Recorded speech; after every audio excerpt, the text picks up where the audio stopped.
Uh, so Lisa and I were just talking about how poignant the lessons are, and kind of what Lisa came in and shared a little bit, and how the lesson really speaks.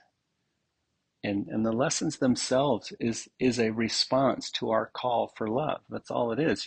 The second you open up the book and read a few lines, it, it's the voice, it's the forgotten song, it's God's loving voice coming through these words. And and if we intellectualize them, if we study them, and we try to figure it out and all that, then that would be only the ego's way of getting in the way, and uh, making sure that we don't advance, which is impossible because we are advancing. May not seem like it sometimes, but we are.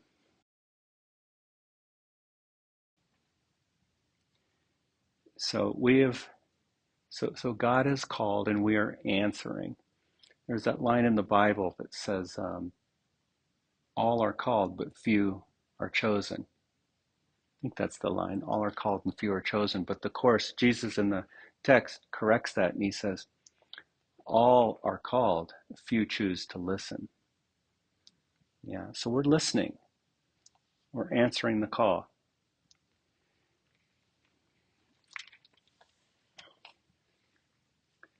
All right. Lesson number 72. Yeah, Jesus is just he's on a roll here, and he's just giving it to us straight. And these are just so powerful. They're just really asking us to look at our stuff.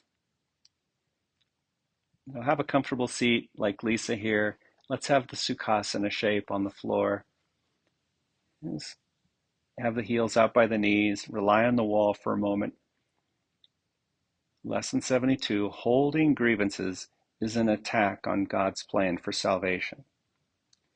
While we have recognized that the ego's plan for salvation is the opposite of God's, we have not yet emphasized that it is an attack on his plan and a deliberate attempt to destroy it.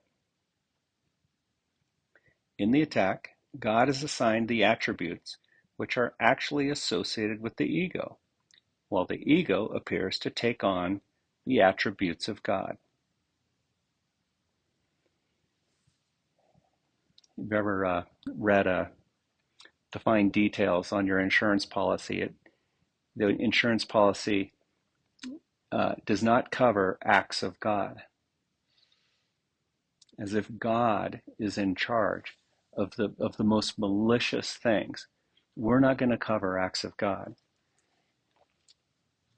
the big earthquakes, the you know, and what I think that is one of the greatest examples of how we assign ego characteristics to God.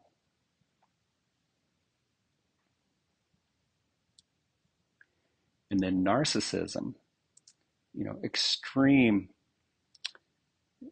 arrogance as a way to fill deep self lack and emptiness is a narcissistic approach where the ego takes on attributes of God, like I am God, in a very selfish, self-centered sort of way.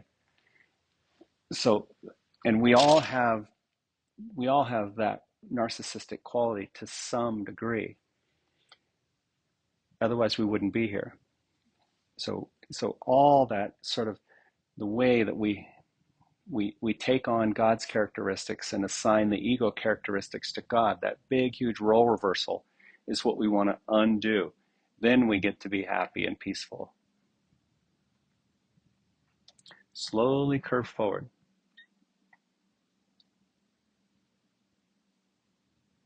Walk your hands out a little bit, but not if the hands start to come together. If you start to curve forward and your hands come together, then come up a little bit and have your hands wide. It's okay to have them outside your knees. Just let the sensation come into your hip and your back, let the head rest. And I'll keep reading here. It's a long lesson, got a lot to cover. The ego's fundamental wish is to replace God. In fact, the ego is the physical embodiment of that wish. For it is that wish that seems to surround the mind with a body, keeping it separate and alone and unable to reach other minds except through the body that was made to imprison it. Yeah, the ego wants us to think that the mind is contained in the body, and really, the mind is everywhere. Yeah, the mind is actually outside time and space. The limit on communication cannot be the best means to expand communication, yet the ego would have you believe that it is.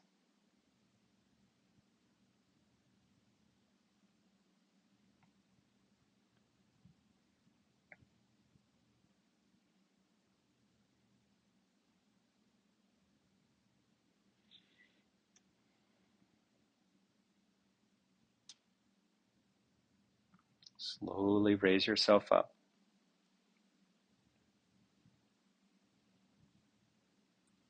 And switch the cross of your legs.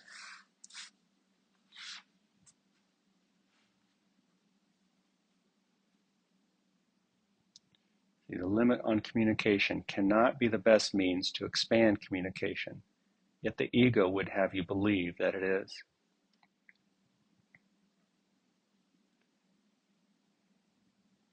And so we want to slip past the body and let spirit communicate through us.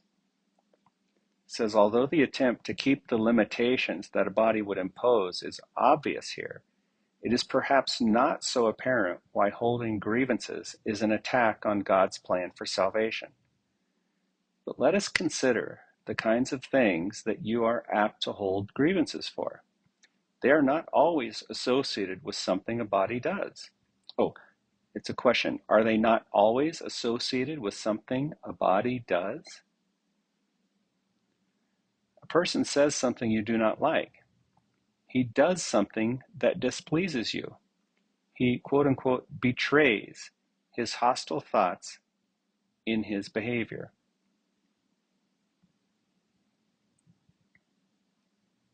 So all examples of the things that get under our skin in these attempts to keep the limitations on the body,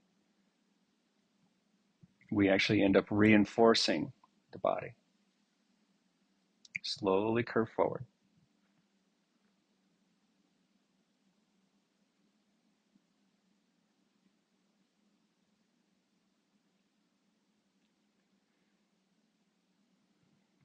So it's, in a way, it's describing our pet peeves, the things that upset us, that we hold so uniquely dear to us.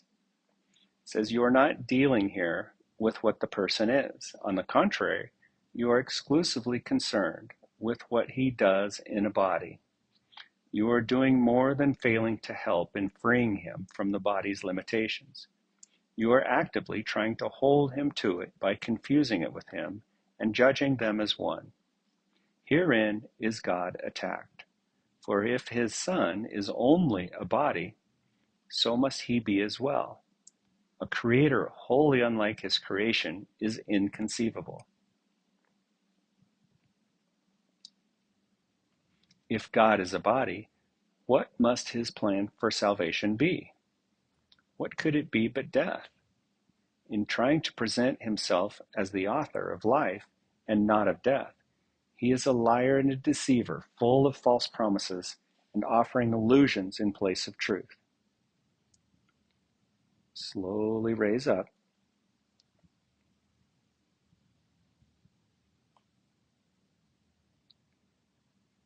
The body's apparent reality makes his view of God quite convincing. In fact, if the body were real, it would be difficult indeed to escape this conclusion. And every grievance that you hold insists that the body is real. It overlooks entirely what your brother is. It reinforces your belief that he is a body and condemns him for it. and it asserts that his salvation must be death, projecting this attack onto God and holding him responsible for it.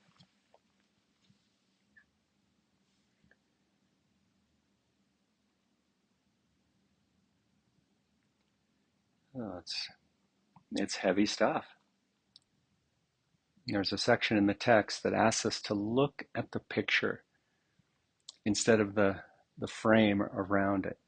And it describes this picture with a frame with rubies and emeralds and jewels all around the frame. And we're attracted to the frame instead of really honestly looking at the picture. And so what Jesus is doing here is painting a very vivid picture of the incredibly destructive nature of the ego. And we're asked to get super clear and look at the picture and not the frame that we actually made to make it all palatable and digestible. Okay, now let's release the shape. And you're going to just spin around, have your head on the bolster.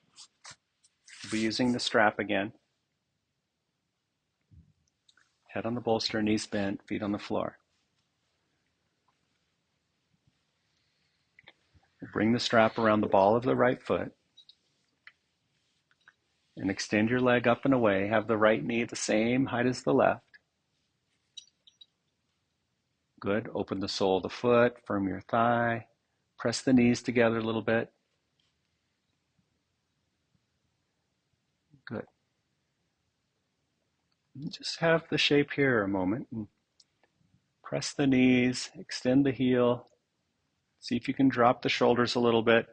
Strong activation of the right thigh, activation of the right shin, a little press between the knees. And sometimes as you initiate these muscles in the inner thigh, you'll get a little cramping even down toward the groin. Okay, so reflecting back on this picture that is being painted about the reality of the ego, to this carefully prepared arena where angry animals seek for prey and mercy cannot enter, the ego comes to save you. God made you a body. He's just kind of rolling with it. He's going with it. He says, God made you a body. Very well. Let us accept this and be glad.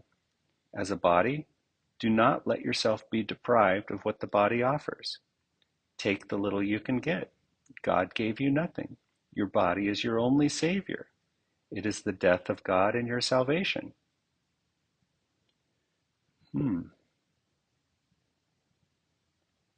Doesn't sound so good. Lower your foot to the floor. Put the strap on the ball of the left foot.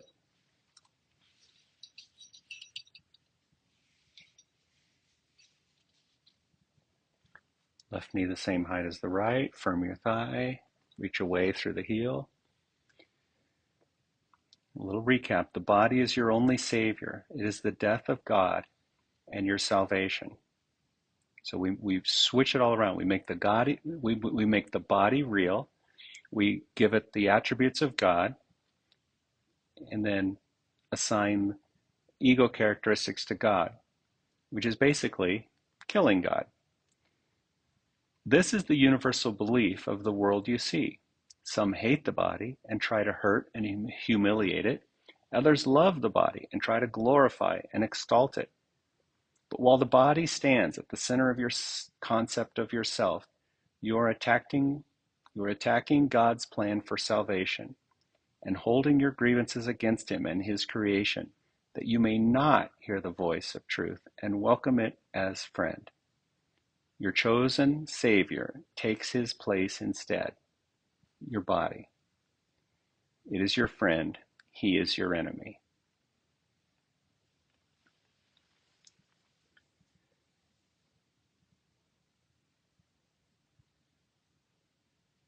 Yeah.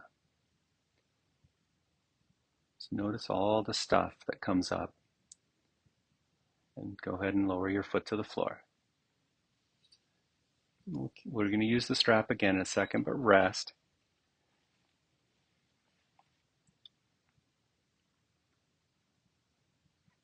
Some hate the body and try to hurt it and humiliate it. Others love the body and try to glorify it and exalt it. The ego doesn't care if you harm it or glorify it. It's the same trap.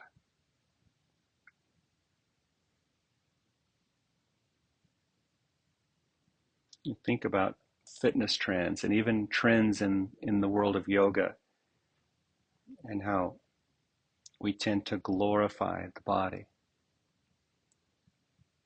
The ego has to glorify it or it has to attack it, one or the other, to keep it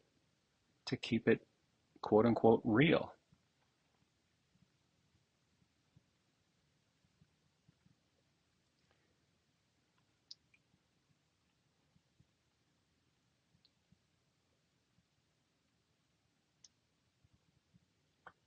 All right, let's put the strap on the ball of the right foot.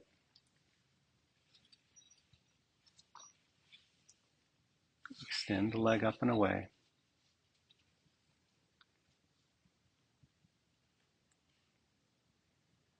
And slowly bring the leg a little closer to you.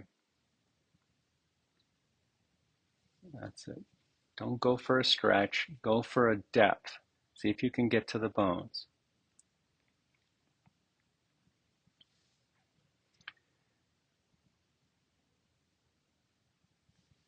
Yeah, no need to even pull on the strap, just let your arms hang. We will try today to stop these senseless attacks on salvation. We will try to welcome it instead. Your upside down perception has been ruinous to your peace of mind. You have seen yourself in a body and the truth outside you, locked away from your awareness of the body's limitations. Now we are going to try to see this differently. Lower your foot to the floor. Put the strap on the ball of the left foot. Yep. Extend the leg up and away.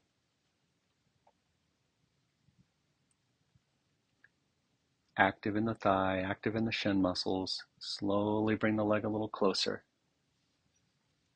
Close your eyes. Let your hands do some work. Let your thigh muscle and shin muscles do some work.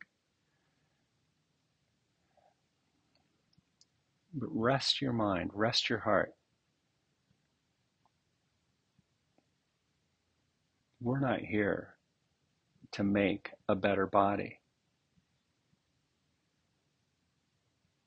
We're here using these shapes and using everything about the practice, using the body as a vehicle to access the healed mind. It's why we go slow, and it's why we welcome all the obstacles and blockages. And this is a big one that this lesson is bringing up. It's huge. It's really holding up a mirror, an honest mirror. That it's what we need to see to choose a better way. Yeah, we will try today to stop these senseless attacks on salvation. Now we're going to try to see things differently. Lower your foot. Set the strap to the side.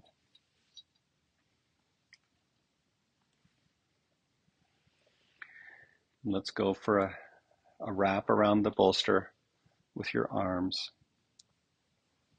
If doable, they can come underneath a little bit. Maybe they interlock.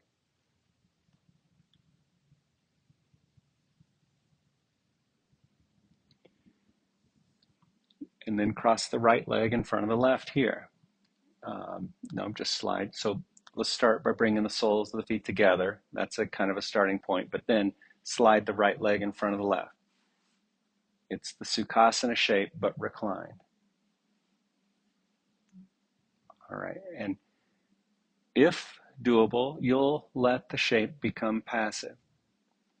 If it's strong sensation in the hips anywhere, you hold the knees up a little bit And if any of that gets to be too demanding, the work is over and you just bring your knees up, feet on the floor.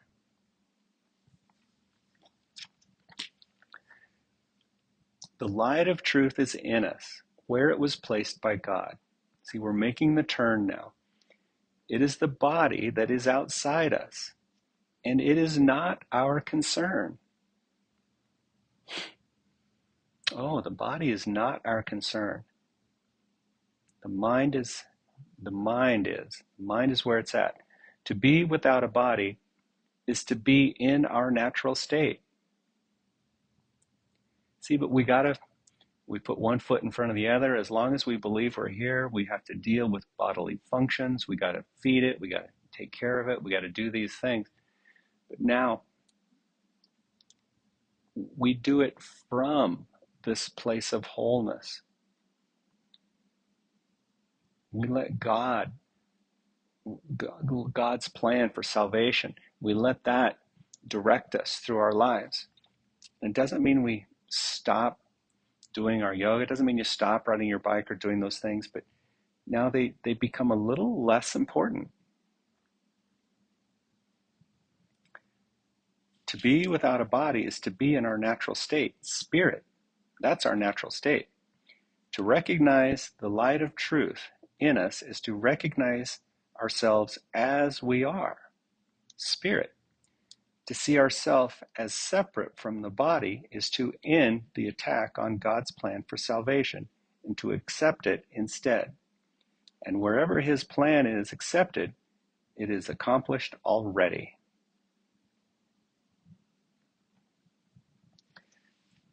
In the text, the Course talks about opening up the gap between the body and the mind. See, because the ego compresses that. The ego wants you to recognize no difference between your body and your mind. In fact, in the world of yoga, you hear all about the mind-body connection and the mind-body practice. Well, that whole idea of mind-body reinforces mind and body. And so the higher practices begin to put a gap between your body and your mind. Put a little space there. So you start to become the observer of your emotions. You become the observer of the sensations and not the sensations themselves. Switch the cross of your legs.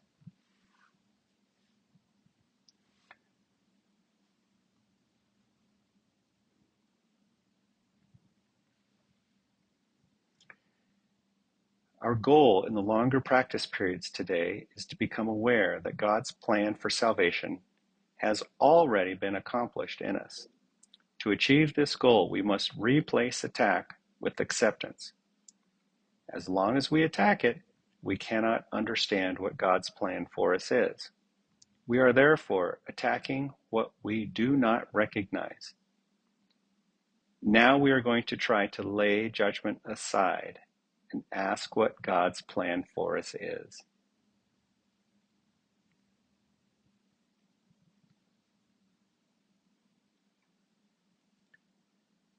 And here's the prayer. What is salvation, Father? I do not know. Tell me that I may understand.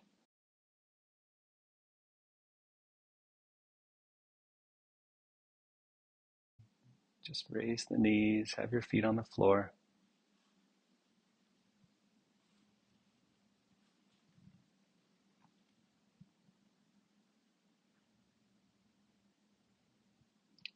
Bring your arms down by your sides.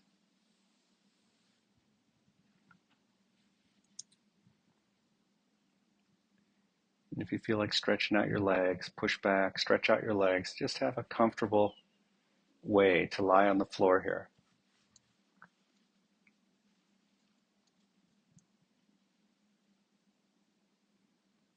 Have you ever been in a situation where you've been trying to explain something to somebody that's just so apparent and so obvious, but they don't want to understand. And because they don't want to understand, they're not going to understand.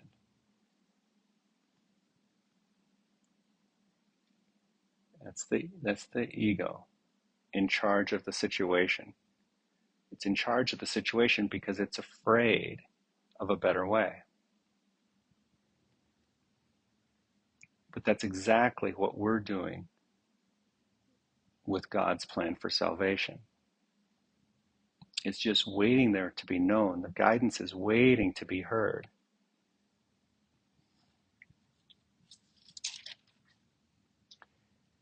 Going back to paragraph 10, as long as we attack it, we cannot understand it.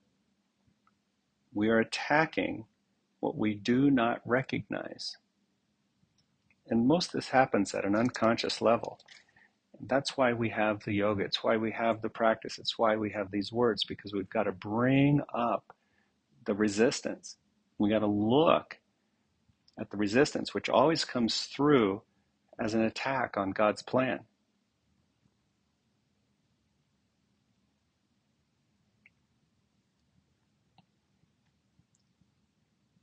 Roll onto one side and have a comfortable seat.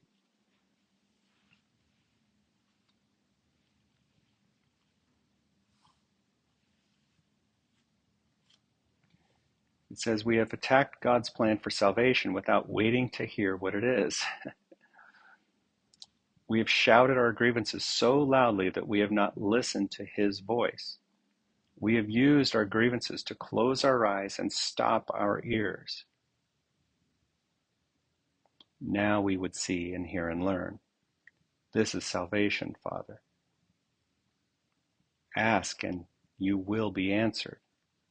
Seek and you will find. See, the ego's motto is to seek and do not find because it's looking outside. But now we're being deeply honest and we're letting all this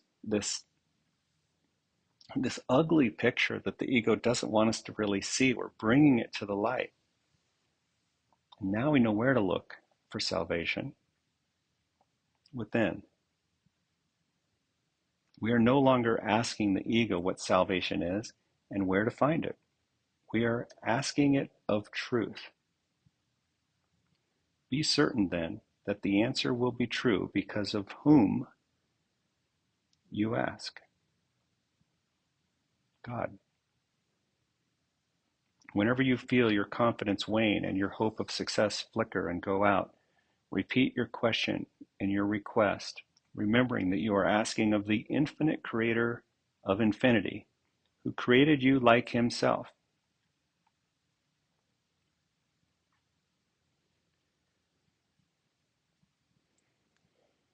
Gently bring your hands to your heart.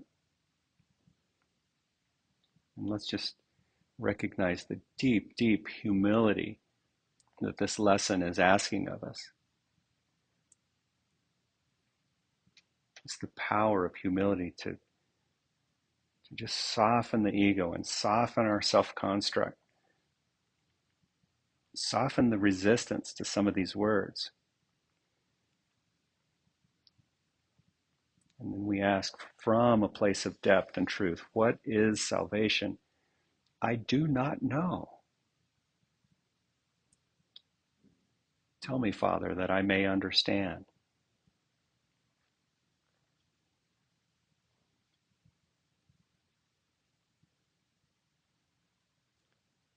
Namaste.